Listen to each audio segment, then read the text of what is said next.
Boa tarde, pessoal. Meu nome é Marco Antônio Raif, sou monitor de Fisiologia 1. Hoje a gente vai falar sobre a contração do músculo cardíaco, beleza? Como ela funciona ali. Vamos só dar uma revisada aí, porque vocês já viram isso em aula, né? Então, vamos dar uma revisada aí para a prova. E aqui tem todo o material que vocês tiverem em aula. Provavelmente, se estiver faltando alguma coisa, me avisem, tá? Então, a bibliografia está aí. É o Tratado de Fisiologia Médica, né? O Guyton. Capítulo 9, e do Silverton, o capítulo 14, beleza? Tem lá na biblioteca. Vamos lá. Então a gente vai falar sobre músculo cardíaco, tá? Músculo cardíaco é quase igual ali ao músculo esquelético, tem algumas diferençazinhas ali, mas basicamente a contração acontece da mesma forma. Uma coisa que vai ser diferente vai ser como ele é excitado, como ele é despolarizado ali o músculo, como que é feita a passagem ali do estímulo, né? Feito o estímulo ali para o músculo contrair, é bem diferente. Isso aí sim é diferente lá do músculo esquelético, a gente vai ver. Essa é a parte anatômica, né? Da anatomia, né? Um esquema aí do coração, né? O fluxo sanguíneo, como é que ele sai ali, ó, do átrio, vai para o ventrículo, bate lá embaixo, volta para a artéria aorta, né? Aí vai para a artéria pulmonar, depois aqui, ó, ele sai lá, vem lá através das 4 veias pulmonares, cai no átrio direito lá, no átrio esquerdo, cai no ventrículo, bate lá embaixo, aí o ventrículo contrai de baixo para cima e joga ele para a aorta. Da aorta ele vai para o tronco aórtico aqui, né? Braquioencefálica, a subclávia, carótida comum esquerda, e vai para a aorta descendente ali, para a aorta abdominal, onde ele vai se dividir ali, né? Nas artérias ilíacas, comum direita e esquerda, e depois femorais. E aí vai embora pro resto do corpo, né? Então, esse esquema aí eu vou entender que vocês já sabem, tá? Porque isso aqui é anatomia e vocês já sabem, né? Vocês já tiveram isso, então entendo que vocês já saibam, vou falar como se vocês já soubessem, tá? Então, o nosso sistema vascular, cardiovascular, qual a intenção dele? É lançar mão de mecanismos onde o sangue arterial ele flua, né, de maneira com que ele chegue na periferia, e aí a periferia aqui seria o final da arteríola, né, que seria aqui esse ponto aqui, onde o sangue ele chega na periferia lá, no caso aqui nos braços, ou aqui está representado aqui o cérebro, né, ó, os pulmões, né, onde tem a troca gasosa, coração, aqui a artéria hepática, aqui ó, o sistema porta-hepático, aqui mostrando como é que é o esquema do sistema porta-hepático do trato gastrointestinal, digestório, né? E assim vai, aqui ó, pelve e pernas. Então, qual a tendência? É chegar sangue arterial até a arteríola, né? Final ali, né? A gente consegue, dizem que a gente tem um vaso para cada célula, quase, no final ali das arteríolas. E depois, como a pressão das veias é negativa, né? E das artérias é uma pressão positiva e das veias é negativa, a tendência é o sangue voltar pelas veias e retornar até o lado direito do coração, lá o átrio direito, através da veia cava superior e inferior, e dali ele ir para a pequena circulação, que é compreendida entre o ventrículo direito ali, a artéria pulmonar, o pulmão e depois as veias pulmonares, que são no número de 4, que vão voltar lá para o átrio esquerdo, e o ventrículo direito, né? E o ventrículo esquerdo, e recomeçar todo esse fluxo aqui para o corpo, né? Então isso aqui eu também vou entender que vocês já sabem, tá? E aí a gente vai passar. Então a gente tem alguns conceitos lá cardíacos, né? Em relação à nomenclatura, só todo mundo deve saber já também qual é o significado de inotropismo e cronotropismo. O inotropismo é o aumento de força, né? Então, o medicamento que ele é inotrópico positivo, ele vai aumentar a contração do músculo cardíaco. Isso é interessante no caso de quê? Numa hipertrofia cardíaca esquerda, um coração gigante, né? E o aumento do cronotropismo. Quando a pessoa tem lá um déficit cronotrópico, né? E aí a pessoa precisa aumentar lá uma hipotensão, aí tu pode aumentar lá a frequência cardíaca através do aumento da excitação lá, né? Dos receptores alfa-adrenérgicos lá ali no coração, beta 1 adrenérgicos, né? Então é isso. E o dromotropismo é a velocidade de condução que passa o impulso elétrico ali do coração entre os nodos e os feixes ali, que a gente vai ver mais para frente, através do batimotropismo, que é a capacidade que só o coração tem de se autoexcitar, né? A gente tem as fibras ali que tem autoexcitáveis dos nodos, sino atrial, átrio ventricular, feixe de Rhys e fibras de Purkinje, cada um batendo na sua velocidade lá, né? Proporcionalmente do maior para o menor, né? E o lusitropismo, que é o relaxamento do miocárdio, a capacidade que o miocárdio tem de relaxar. E saibam que é nesse momento que ele se nutre, né? Porque quando a pressão é negativa no músculo, positiva na artéria aorta, o que acontece? Você tem a abertura lá das artérias coronárias, e aí o coração se nutre, né, de sangue. E esse aí, qual o momento que o coração se nutre de sangue? É no momento da diástole, tá? Da diástole. Inicialmente aqui, a gente vai falar de sístole e diástole atrial e ventricular, mas saibam que depois lá em papicárdio, o professor ele vai falar com vocês sobre ciclo cardíaco e vai basicamente falar sobre só sístole e diástole ventricular, tá? Isso depois muda. Então a gente tem lá o músculo cardíaco, basicamente 3 tipos de fibra: o músculo atrial, o ventricular, que a gente pode subdividir ali, né?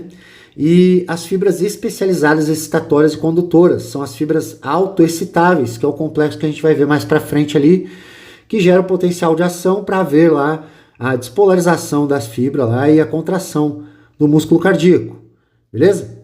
Lembra que lá no músculo esquelético a gente tinha que ter a ação da acetilcolina, a acetilcolina se ligava ao seu receptor ionotrópico lá do tipo canal iônico, né? E aí tinha a liberação lá do íon sódio para dentro lá do influxo de sódio, né, para a célula, e aí a célula despolarizava e havia a liberação lá do potencial de ação lá na membrana, lá naquele potencial de ação tudo ou nada, né, onde você tem a abertura de todos os canais de sódio da membrana, fazendo com que a membrana despolarize, e aí com isso a gente tem lá a contração muscular, o início do estímulo lá para fazer a contração muscular, né, no músculo estriado esquelético. Aqui não, aqui a própria fibra especializada lá, excitatória, condutora, que é o nódo sinoatrial, é uma das estruturas a mais, que bate mais rápido, é a que manda lá, que é o nosso marca-passo natural,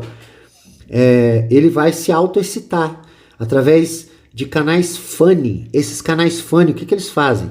Eles deixam o sódio entrar livremente na célula, então toda hora ela vai se despolarizar, toda hora ela tem uma despolarização ali, entendeu? E o que aumenta a diferença, o que aumenta o intervalo QT ali nessas fibras, no complexo QRS-T ali, que não sei se vocês sabem o que significa isso, né? Mas o complexo QRST é o tempo ali de despolarização, né, do ventrículo, aliás, despolarização do ventrículo e repolarização do ventrículo. Então é onde você vai ler lá, onde você vai ter todo um ciclo cardíaco dentro desse complexo, desse tempo entre a onda Q e a onda T, tá? Então a gente vai ver mais pra frente ali, eu acho que tem ali, né, mais pra frente no material, e eu vou explicar isso pra vocês. Mas é isso.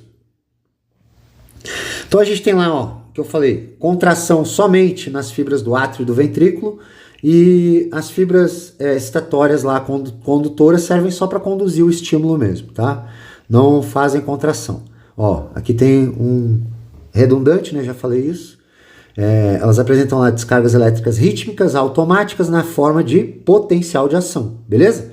E aí fazem a condução desse potencial pelo coração todo, né? Vai lá do átrio até lá o ventrículo lá embaixo. E aí a gente vai ver no esquema ali mais pra frente, vocês vão visualizar melhor. Deve ter aqui mais pra frente. Esse aqui é um esquema aqui do miocárdio, né? O miocárdio ele funciona em forma de sincício. O que é sincício? É um cara que todas as células elas vão bater mais ou menos ao mesmo tempo, tá? Uma vai passando estímulo para outra, tá? Através aqui no coração desses discos intercalares que a gente tem aqui, ó, tá? Então a estrutura da fibra do miocárdio, lá do músculo cardíaco, ela é diferente da estrutura do músculo esquelético. O músculo esquelético ele é dividido em feixes musculares, ou seja, ele não tem essas subdivisões aqui, ó. Elas são ramificadas, essas fibras aqui do músculo cardíaco, entendeu? Então, o músculo cardíaco ele possui um ou dois núcleos por célula ali. O músculo esquelético ele é multinucleado, né, com núcleos periféricos. Vocês devem ter visto lá em BCTD isso aí, né? O núcleo lá do músculo esquelético ele fica mais localizado nas bordas das fibras, né? E do músculo cardíaco fica mais centralizado, né? A gente observa lá na histologia que ele é mais centralizado. E o músculo esquelético não tem esses discos intercalares que permitem a passagem do potencial de ação entre uma fibra e outra, tá bom? E aí o músculo cardíaco ele é ramificado para permitir justamente a passagem desse potencial de ação, tá bom? Então aqui essa é a diferença, uma das diferenças aí entre o músculo estriado cardíaco e o músculo estriado esquelético. O estriado esquelético, lembra lá, ó, que ele era dividido em epimísio, perimísio e endomísio. E aí você tinha lá os feixes das fibras musculares. E aí dentro você tinha as miofibrilas ali. Toda essa subdivisão era feita de forma através das fáscias que tinha aqui entre essas subdivisões de endomísio, epimísio e perimísio, tá? E aqui o músculo cardíaco ele é distribuído, o músculo é diferente. Ele está ali na forma de feixes não, ela é longa, é uma fibra ramificada, tá? Ramificada. Aqui, ó, de novo, aqui, ó, o músculo estriado esquelético, o músculo liso também é diferente, totalmente diferente. Depois a gente vai chegar nele mais para frente no próximo vídeo. E é isso, a diferença entre eles aí, tá? Aqui tá uma diferença, a gente tem aqui os sincícios atrial e ventricular. O que é isso? A gente tem o sincício atrial, tá vendo aqui como é que o músculo do átrio ele é mais fininho? Olha a diferença de largura aqui, ó, do ventrículo. E olha do ventrículo esquerdo, olha só, pro ventrículo direito. Olha a diferença. O ventrículo esquerdo é muito mais forte, né? Olha a diferença aqui, o bitelo, que é o músculo do ventrículo esquerdo. Olha aqui embaixo, ó. Olha aqui. Olha o tamanho disso. Olha o tamanho desse aqui, do ventrículo direito. Por quê? Porque a pressão pulmonar, ela é ali 9, 10 milímetros de mercúrio. Aqui a pressão da aorta é 120. Olha que doideira. Entendeu? Mas a pressão para a artéria pulmonar aqui é 9 milímetros de mercúrio, no máximo. Entendeu? Por isso que por isso que esse músculo aqui, ó, ele é tão menor. Então, se você for ver depois patologia, qual dos lados aqui é mais propenso a ter hipertrofia? A hipertrofia concêntrica, que é aquela onde o músculo ele vai fechando essa luz aqui, ó. Ele vai diminuindo essa luz aqui, e aí vai cabendo cada vez menos sangue aqui no coração. Ele, de tanto fadigar, depois ele expande, aí começa a fazer um coração gigante. Aí o coração começa a crescer. Mas no primeiro momento a gente tem hipertrofia do ventrículo. Quando a gente tem o quê? Hipertensão arterial. Isso aí vocês vão ver mais pra frente. Então ali falando de sincício atrial e sincício ventricular, estava dividindo os dois assim, ó. Aqui a gente tem uma passagem do estímulo, a gente tem o nó, as fibras interatriais, ó. O nódo sinoatrial aqui, ó, ele manda fibras pro átrio esquerdo também. Para quê? Para os dois átrios eles baterem ao mesmo tempo, mais ou menos. E depois os dois ventrículos têm que bater ao mesmo tempo. Então o átrio ele tem uma velocidade tem um batimento junto, né, mais ou menos junto ali, os átrios. E depois os ventrículos têm o batimento também quase que simultâneo. Dependendo da fase inspiratória ou expiratória, na inspiratória você tem uma diminuição, um aumento, aliás, da pré-carga no átrio direito. Então você tem uma quantidade maior de sangue, e aí você tem um atraso de